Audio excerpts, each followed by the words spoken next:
બધા મહેમાનોને હેપી દિવાળી અને એડવાન્સમાં હેપી ન્યૂ યર. આજે હું એક એવી જોડી વિશે બોલવા જઈ રહી છું જેની સિરિયલમાં ટીઆરપી આવે છે. ટીઆરપીનો ફૂલ ફોર્મ તો ખબર છે ને બધાને, ટેલિવિઝન રેટિંગ પોઈન્ટ. ઘરમાં ડ્રામા પણ થાય છે પણ જીવનમાં મજા પણ આવે છે. કોઈને ખબર છે એવી તો કઈ જોડી છે? તમામ બધાને જ પૂછું છું, કોઈને ખબર છે? કોઈને નહીં ખબર? કઈ નહીં, હું જ કહી દઉં. સાસુ અને વહુની જોડી. બધા કહે છે કે સાસુ વહુની જોડી એટલે કે ટોમ એન્ડ જેરી જેવી છે. એકબીજાને ખંજવાળે પણ છે પણ એક વગર બીજાને ચાલે જ નહીં. અરે ક્યારેક તો ઘરમાં એવો થાય કે વહુ પૂછે આજે ખીચડી બનાવ કે બિરયાની? સાસુ કહે પહેલા તું બનાવી દે, નામ પછી પાડીશું.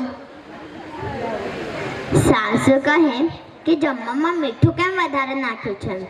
વહુ તરત જ જવાબ આપે, અરે એ તો તમારે સ્વીટ નેચર બતાવવા માટે. ક્યારેક તો સાસુઓ એવા લાગે જેના એક ઘરમાં ડાયરેક્ટર અને હિરોઈન. વહુ હિરોઈનની જેમ ડ્રામા કરે ને મેકઅપ કરીને કિચનમાં જાય અને સાસુ સીસીટીવી કેમેરાની જેમ નજર રાખે. બોલો,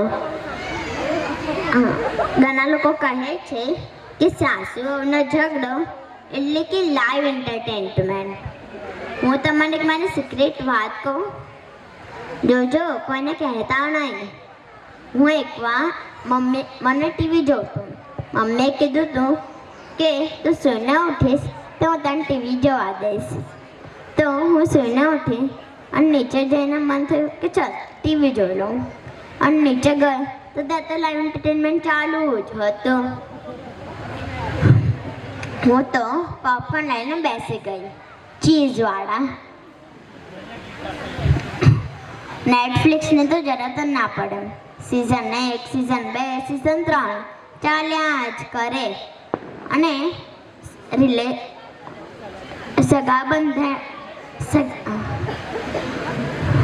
રિલેટિવ વાળા બધા વ્યુઅર્સ બનીને આનંદ લે. હવે હું સાસુ જલેબીની જેમ સીધી હોય, વહુ ફાફડાની જેમ વાકી હોય અને દીકરો બેસનની ચટણીની જેમ આખો દિવસ મધ્યમમાં જ હોય.